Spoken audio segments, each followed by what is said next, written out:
up, gulaman? Alright. Balik tayo sa paglalaro ng Ragnarok Origin. Yan. At syempre ang napili nating job ay Archer. So, gagawa tayo ng mga guides or maglalabas tayo ng mga mechanics. Diba? Tulad ng dati. Yan. At syempre ang ating divine power. Saan ba yun? Nakikita. Hindi ko alam. Yan sa bagat. Ayan pala.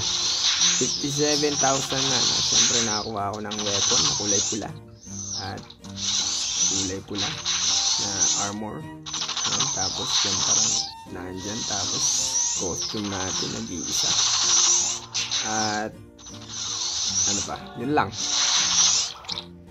Diba? Kung F2P kayo tapos mas mataas yung divine power nyo sa akin, diba? Turuan nyo ako. Yan, comment nyo dyan sa ating comment section, no? Inaaral ko pa rin yung game, kaya hindi pa tayo makapaglabas ng mga tinatagong galing ng Ragnarok kung meron man, no? Pero napakasimple nitong game nito, pambatang pambata, no? Lahat naka-auto, pati yung mga skill build at saka stats. Ang di ko lang nagustuhan dito yung loading screen. Pangit nung ano eh. Nung dito, pangit nung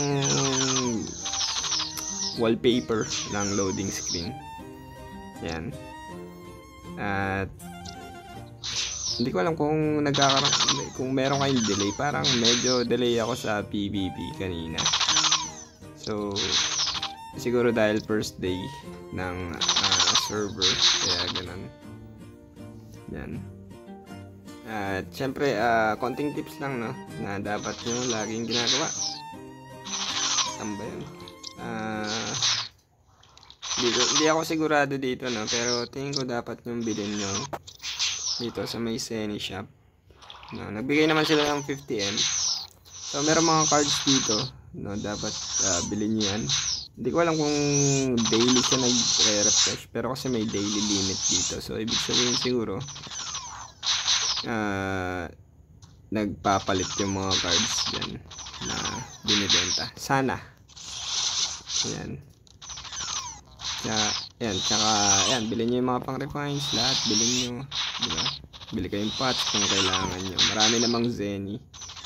Lahat naman ng players may 50M ata. Yan. Tapos syempre wag kalimutang mag-collect ng mga cards sa card album. Yan, para mas mataas ang ating stats, diba?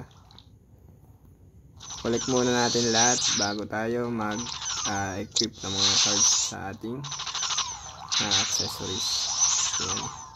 So yun lang muna, no, for our guides. Hindi ko alam kung paano nakakuha ng mga diamonds tsaka yung ruby. Pero tingin ko pang top up lang yan. Parang Yanberry, diba? At pwede ka magbenta, no? Kaya lang parang mahirap pang kumita dito or magbenta. Walang bumibili ng mga binibenta ko eh. Baka mahal. Yan. So enhance tayo. Kailangan ko mag-enhance.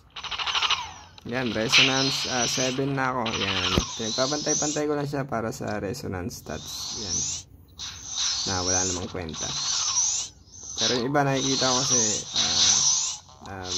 sinasagad nila yung weapon saka yung accessories para mas mataas yung kanilang attack, no? Na tingin ko naman yan yung mas magandang gawin kaysa pagpantay-pantayan, no? Maliban na lang kung ikaw ay tank or support or priest, diba? Pero kung DPS ka, mas maganda siguro max level mo yung weapon saka yung accessories muna, no? Darating din naman tayo sa